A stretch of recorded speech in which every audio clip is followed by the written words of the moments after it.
요한복음 7장 37절에서 52절까지 말씀을 살펴보도록 하겠습니다. 초막절이 끝날 예수님께서는 목마른 자들에게 자신에게 와서 생수를 마시라고 하시며 영원한 생명을 약속하십니다. 예수님의 가르침으로 인해 두 가지 반응이 나타납니다. 예수님의 선지자나 그리스도를 믿는 자와 예수님의 출신 지역을 언급하며 거부하는 자들 간의 논쟁과 분쟁이 일어납니다. 37절에서 44절은 명절 끝날 선포된 복음입니다.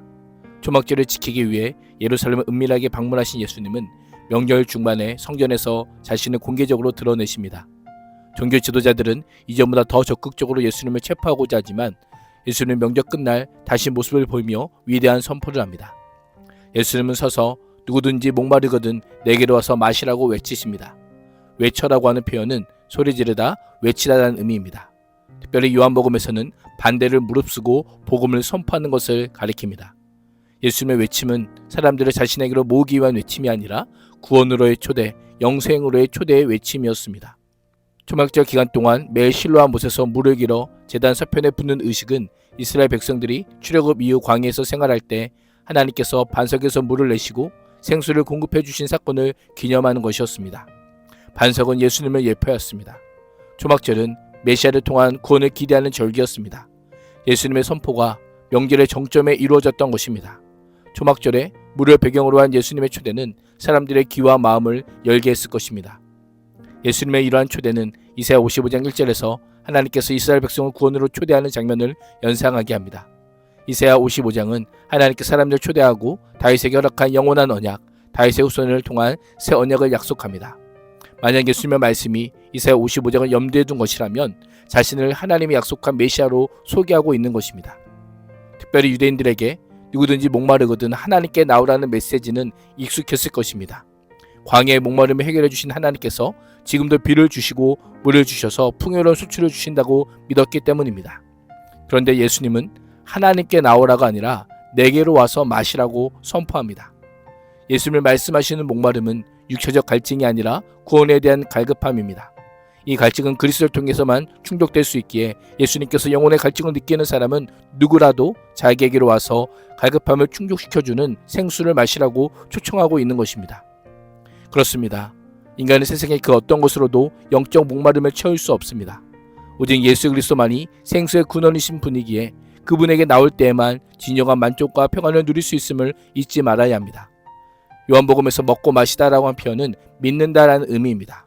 예수님께서는 마시는 것과 믿는 것을 연결하시며 나를 믿는 자는 성경의 이름과 같이 그 배에서 생수의 강이 흘러나리라라고 말씀합니다. 구약 성경은 성령의 임재를 물의 이미지로 표현하곤 합니다. 스가랴 14장 8절은 그날의 생수가 예루살렘에서 솟아나서 동서로 흘러 풍요를 약속합니다. 에스겔 47장 9절은 이 강물이 이르는 곳마다 모든 생물이 살 것이다라고 말씀합니다. 예수님을 믿음으로 성령을 받은 자가 생수가 흐르는 많은 양의 물이 그 배에서 흘러나올 것입니다. 배라는 표현은 헬라 철학에서 욕망의 원천으로 여겨졌습니다. 우리의 사고와 감각, 정서와 가장 깊은 욕망의 원천이 성령으로 말미암아 정결하게 되고 성령으로 충만하게 될 것을 약속하고 있는 것입니다. 예수님께 나와 예수님의 말씀과 사랑을 받아들이는 자만이 영원히 목마르지 않습니다. 성령은 날마다 예수님 안에 거하며 순종하는 삶을 통해 흘러나오는 생명의 강입니다. 오늘도 예수 그리스도를 통해 주어지는 성령의 생수를 마시며 그 생수가 내 안에서 흘러넘치게 할 뿐 아니라 이웃의 삶을 적셔 그들의 목마름까지 해결해 줄 수 있는 삶을 살아갈 수 있기를 주님의 이름으로 축복합니다. 예수님의 외치심을 들은 무리의 주장이 격하게 엇갈립니다. 어떤 사람은 예수님이 모세가 예언했고 이스라엘이 고대하던 그 선지자로 여겼습니다. 예수님의 말씀이 권위가 있고 깊은 감명을 받았기 때문입니다.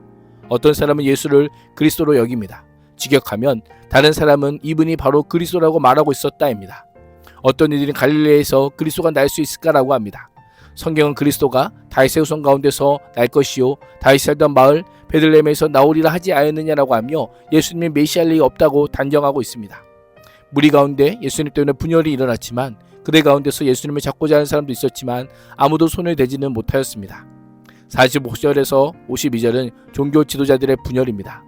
예수님을 잡으라고 보낸 성경 경비병들이 빈손으로 돌아오자 종교 지도자들은 어찌하여 잡아오지 아니하느냐라고 책망합니다. 경비병들은 예수처럼 말한 사람은 이때까지 없었다라고 합니다. 그러자 종교 지도자들은 너희도 예수에게 미혹되었느냐라고 책망합니다. 그러나 경비병들의 말은 참이었습니다. 지금까지 이런 사람은 없었던 것입니다. 종교 지도자들은 설마 당국자들이나 바리새인 중에 예수를 믿는 자가 있었느냐라고 하며 예수를 믿는 율법을 모르는 자는 저주받은 자라고 폄하하고 있습니다. 철통같이 믿었던 내부에 미세하게나마 균열이 생긴 지는 이미 오래되었습니다. 그들의 그 작은 균열로 복음의 빛이 희미하게 비춰지고 있음을 깨닫지 못했습니다. 그 균열의 시작은 니고데모였습니다. 종교 지도자들 그룹에 속한 니고데모, 요한은 전에 예수께 왔던 니고데모가 그들에게 말했다라고 합니다. 그들이라는 표현은 자기를 의롭다고 믿고 다른 사람 심지어 그리스도까지 멸시하는 자들을 가리키는 표현입니다. 니고데모는 그들과 같은 그룹에 속하였지만 겉으로 드러나지 않은 채 예수가 그리스도임을 믿고 주종했기에 그들의 모순을 지적하기 시작합니다. 우리의 율법으로는 먼저 그 사람의 말을 들어보거나 그가 하는 일을 알아보거나 하지 않고서는 그를 심판하는 것이 아니오라고 합니다. 율법이 사람을 판결하는 원칙을 당국자들에게 다시 한번 상기시키며 어떤 사람을 판단하기 위해서는 관찰과 확인의 결과가 선언되어야 함을 지적하고 있습니다. 율법에 정통했던 유대 종교 지도자들이 이런 과정을 거쳐야 함을 몰랐을까요? 이미 편견과 선입견에 사로잡혀 판단력을 상실한 자들에게 그 제안이 받아들여지기는 만무하였을 것입니다. 니고데모의 행동은 화살바지를 자처하는 행위였지만 그는 결코 침묵할 수 없었습니다. 밤에 예수님을 찾아와 영생의 길을 묻던 그였지만 이제는 점점 빛으로 나오는 길을 걷고 있는 것입니다. 니고데모의 질문에 종교 지도자들은 너도 갈릴리에서 왔느냐? 찾아보라. 갈릴리에서는 선지자가 나지 못하였느니라 라고 합니다. 니고데모가 진실을 말했음에도 불구하고 무시할 뿐 아니라 예수님을 변호하려는 그의 입을 아예 막아버립니다. 당시 바리새인들은 편견에 사로잡혀 있기에 편견된 눈으로 결코 진리를 볼 수 없었던 것입니다. 오늘도 편견과 교만이 아닌 진리를 따르는 삶, 메시아를 바라보는 삶, 성령의 생수를 마시는 삶을 살아감으로 인생의 목마름이 주 안에서 해결되어지고 참복을 누리는 은혜를 경험할 수 있기를 주님의 이름으로 축복합니다. 기도하겠습니다. 하나님, 편견과 교만이 아닌 진리를 따르게 하시고 예수님을 있는 그대로 인정하고 고백하고 따름으로 성령을 통해 우리의 영혼의 갈증을 채워 주옵소서. 예수님의 이름으로 기도합니다. 아멘.